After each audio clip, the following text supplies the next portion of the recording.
Hey everybody, so yeah, my name is Phil Page. I am the Director of Technology Alliances here at Nozomi Networks. And so I've had the pleasure of working with our partners at AWS here for the past almost 5 years since we first kicked things off with them.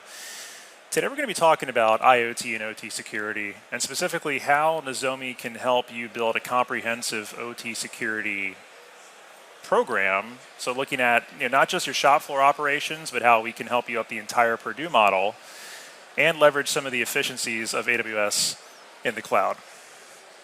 So first of all, how many of you actually work in OT security? Any of you right here? No? One person? Okay. How many of you are more in like operations, like your shop floor engineers?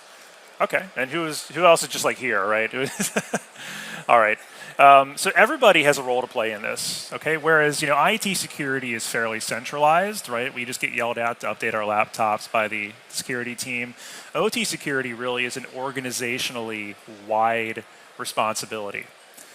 You've got everybody from, your more conventional shop floor operators that are working with the devices day in and day out, keeping things running, keeping things safe, all the way up through the C-suite, so CIOs and CISOs that are responsible for implementing these policies and these programs at a strategic level.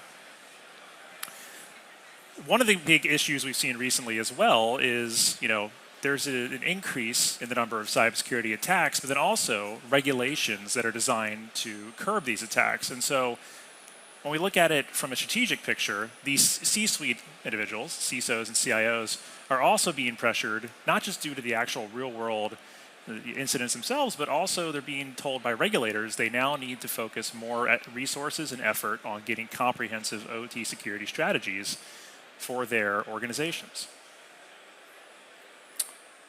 Oh, there we go. Okay.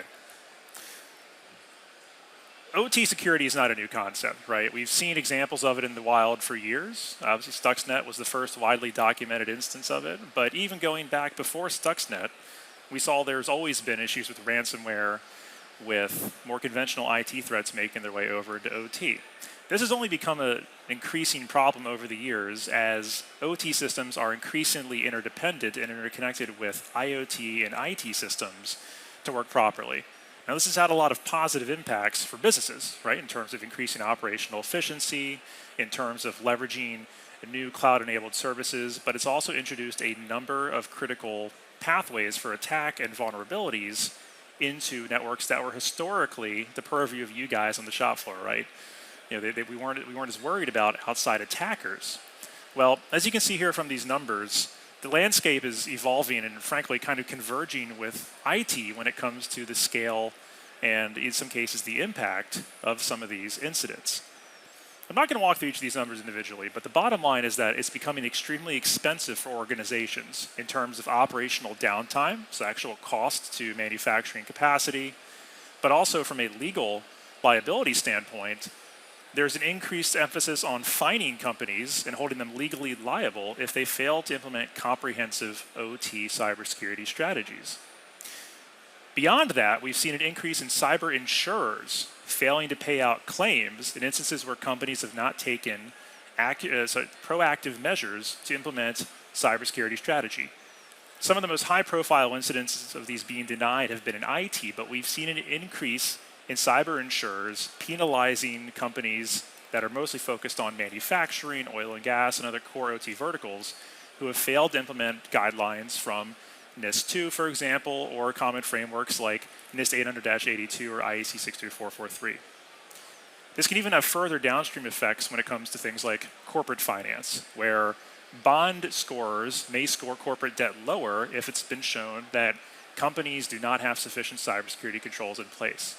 So all the way from the safety factor, right, to the top level of the corporate finance, there's good reason to take a serious and hard look at OT cybersecurity.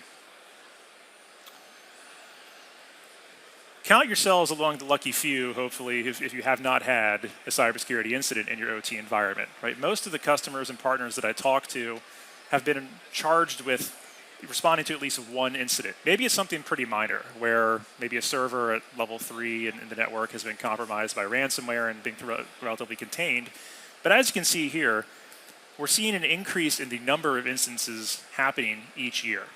So again, if you haven't thought very hard and long about how to implement a robust proactive mitigation strategy, now's the time to do it, right? You don't ever want to be the person that's responding to something that could have been prevented with a little bit of due diligence. So why do I keep saying OT security? Well, everybody here is involved in some way, shape, or form in industrial control systems in OT, right? So I don't need to tell you many of the things that are on this slide. But when we look at OT-specific challenges with cybersecurity, there's a couple of key things that stand out. Compared to conventional IT security, where the emphasis has always been on confidentiality of data, predominantly, and also to a lesser degree, the integrity of data, when we look at OT, safety and availability are the number one thing that customers focus on, right? Maintaining operational uptime, but also most importantly is keeping people safe, whether it's folks that are on the shop floor or people that maybe would be impacted by an environmental issue, right? That's the top priority. So that means that the approach that we take with OT security has to be a little bit more gentle, has to be more considerate of the impacts that implementing invasive controls may have on the environment when it comes to disrupting critical processes.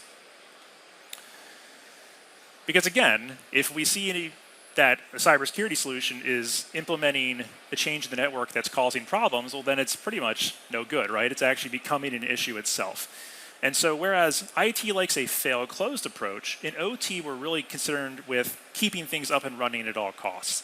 That may mean that we need to take a fail-open approach, where we might not necessarily proactively or automatically block attacks, but rather notify key plant operators and incident responders that can take a human view of a situation and address it the way it needs to be addressed. Another big problem is that we're dealing with large, physically diverse customers as well as large geographic estates. Whereas most enterprise IT these days is largely consolidated on data centers or in the cloud, OT is spread out physically, right? I mean, a lot of what we're doing is spread out over large geographies. You could have wind farms that are hundreds of square kilometers in size. You could have a multinational manufacturer that has 240 plants. And so it poses a lot of challenges when it comes to scaling solutions effectively and managing those at scale, because we can't have cybersecurity staff stationed at every single facility globally. The question becomes, how do we make sure that plant floor operators can seamlessly integrate tools into the existing production network while also delivering good information to security operations staff and incident responders that are sitting maybe at a corporate SOC? Another big challenge is just the types and variety of equipment. IT uses a handful of common protocols and architectures, right? You typically just need to be able to inspect a few things. But while OT systems are increasingly moving in that direction, they're still largely vendor proprietary. So we have the issues of non-standard protocols, we have the issues of legacy non-IP and non-Ethernet based protocols, and we also run into challenges like completely air-gapped networks. These are not as big of a concern in your more conventional IT security settings. Life cycles is also a big issue, right? So whereas IT systems are almost constantly upgraded, I mean, if you're working in a development environment, literally it's CI/CD, right? Continuous integration, continuous deployment. That is not the case in OT, right? It's deploy, and that's it. There's nothing continuous about it other than the operations. So it could be a long time before your vendors or the other suppliers you're working with will be able to replace an entire system with a new system that is secure and designed from the ground up to incorporate common best practices from this day and age. So being able to work in existing running systems that probably won't be upgraded for anywhere from 5 to 10 years is another key issue. All right, so let's talk about what Nozomi does, right? So we've identified some of the challenges in OT security, identified why you guys need it, right? Let's talk about how Nozomi can help you combined with AWS to address some of these key issues. So first and foremost, Nozomi wants to provide security and visibility for any device in your network. Okay, so you've got all sorts of different systems and devices that are running in a common industrial setting. Not just the OT network itself, but you've also got IT support systems like DNS servers, domain controllers. You've got IoT devices. Maybe you've got hand scanners that are used to tag shipments as they roll out of the door. Maybe you've got CCTV cameras, fire suppression systems.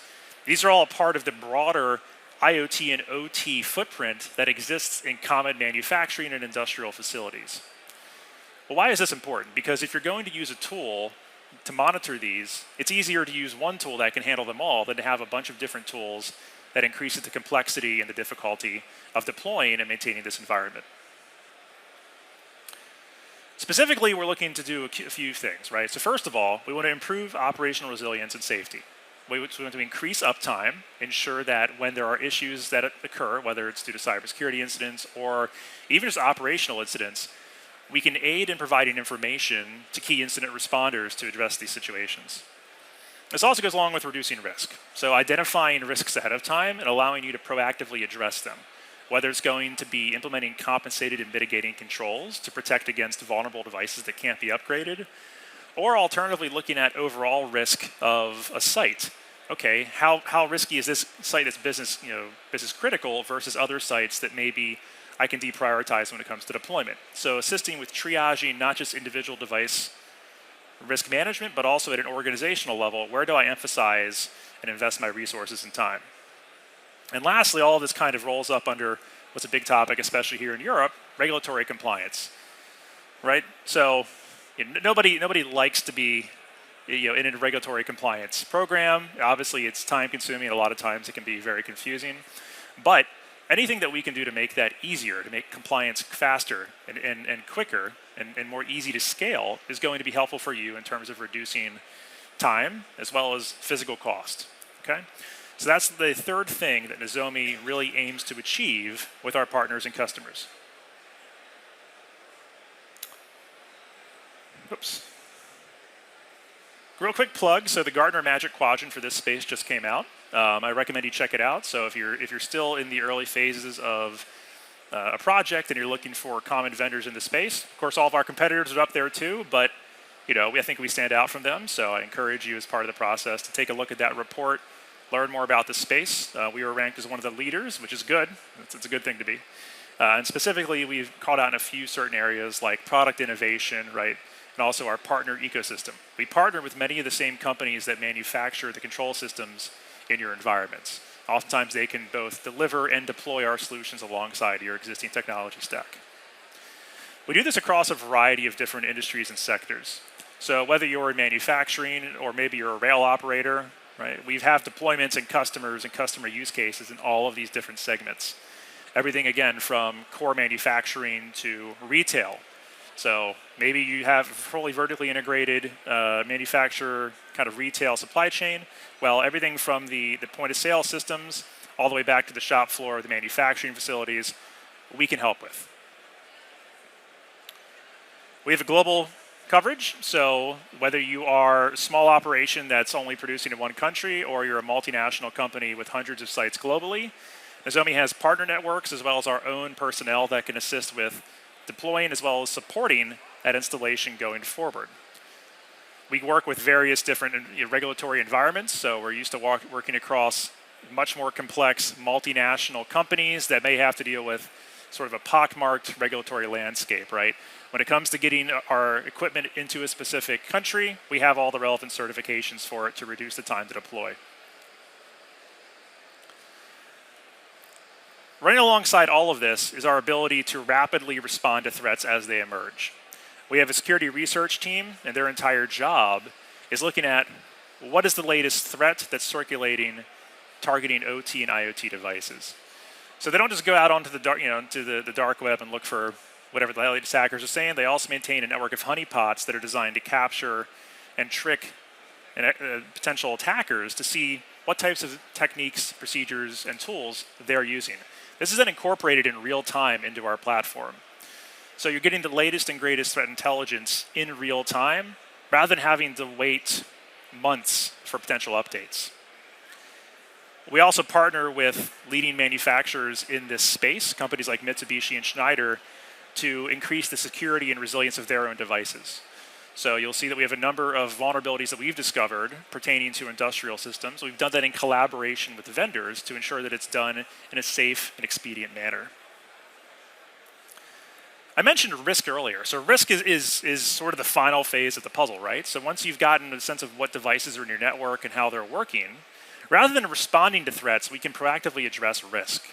That's a big area where we've invested recently, is helping you, whether you are again, a shop floor operator looking at maybe a specific type of controller, all the way up to the C-suite of looking at what is my overall OT risk posture at a site level as well as a business unit level.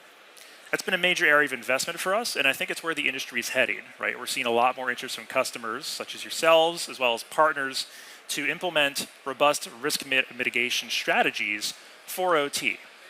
Because again, it's always better to fix a problem before it becomes a catastrophe. All this means that at the end of the day, you have enhanced regulatory and framework compliance. So on the technical front, it's always fun to stand up and configure a device and get it working, but really, what are we judged by? Well, we're judged by our overall maturity as it corresponds to our governance framework and any regulations that we have to adhere to. That's where Nozomi can provide direct benefit, right? Not only addressing things at a control level, but also producing reports to show where there are potential shortcomings in your overall strategy. Maybe that is saying, okay, we have a couple of controls we haven't implemented for our 62443 implementation. It could also say we're not compliant with a specific dimension of NIS2. So helping to identify and head off some of these potential issues ahead of an audit can save you time. Of course, it can save you money, and it can also save you some embarrassment. So I've talked a lot about theoreticals. Let's talk about one specific customer where we've been able to really make a difference here. So this was an electronics manufacturer that we've partnered with for a number of years, and they also decided to deploy us inside of their production facilities. They actually have several here in Germany. One of the big challenges they face is that electronics manufacturing, if you haven't worked with it before, there's a lot of weird, unique devices. You've got your kind of conventional PLCs, you've got some process automation taking place as well, but they've also got a lot of unique sensors and test and measurement devices they have to use in the manufacturing process, which again, we wouldn't see in maybe even something like automotive manufacturing. We had to work very closely with them to get support for several thousand different types of devices running inside of the network. Some of them were made by them themselves, right? So it was their own devices they used. Some of them were third-party systems. So we started this project a couple of years ago, and we immediately ran into this problem, right? It was something that we'd anticipated from the beginning, but the size and the scale of it immediately became a major issue. Well, we were able to work with them to very quickly get support for almost every device in their network by collaborating with the shop floor operators, but also working with their global cybersecurity teams. At the end of the day, we achieved visibility for almost every single type of asset in their environment. There's a couple we continue to encounter as we're completing the rollout, but it really helped them achieve their goal of understanding what was in their facilities, how it was behaving, and most importantly, what was the risk. Because many of these devices, again, as part of this large, complex process, were not considered individually, but they had been maybe determined to have vulnerabilities, or they were running out-of-date firmware.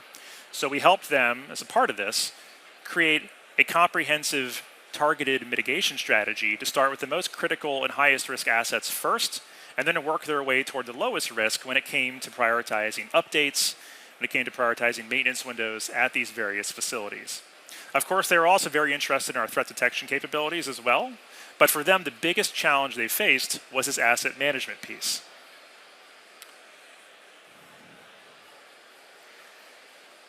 Let's take a look at an example architecture of how we deployed into this customer, right? So at our top level, we have a management layer. That's Vantage. We'll talk about that here in a second, but that is the component that runs on Amazon Web Services, right? That's the core of our partnership. But when you're dealing with OT, it's not enough just to deploy into the cloud. We have to actually get into the shop floor and look at what's happening at the access layer of the network, right? What's happening at level 1. So we can deploy and monitor probes into the network. That could do a combination of edge processing, so we can actually do analytics locally. We can also backhaul traffic from a remote site to one of our appliances for analysis, if it's a small enough environment. And we've partnered with companies like Mitsubishi Electric to deploy into their controller modules themselves to provide additional value in the form of direct monitoring of PLCs.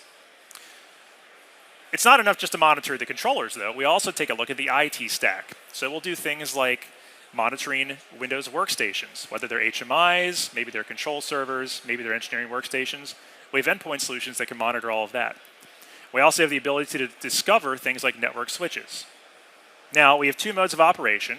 We have passive and active. For critical networks that have sort of very sensitive latency requirements, we can deploy in a purely passive mode out of band, right? So when it comes to deploying inside of a DCS, We're not going to deploy an inline solution that's going to start talking to everything because those are latency critical applications. But maybe for probing your workstations or maybe probing some of your network switches, we can take a more active approach to get as many details as possible and provide all of this in a single pane of glass. But then again, we're seeing an increasing use of wireless devices in OT environments as well. There's an increasing use of kind of industrial IoT devices to supplement some of these conventional OT systems. So we also have a wireless IDS that's capable of handling not just Wi-Fi, but also common industrial wireless protocols. For example, LoRaWAN, wireless HART, and the 802.15.4 protocol suite, as well as things like looking for common LTE 5G deployments. We can even monitor drones. If you deploy 3 of these, we can do triangulation for you, so we can tell you where exactly a drone is.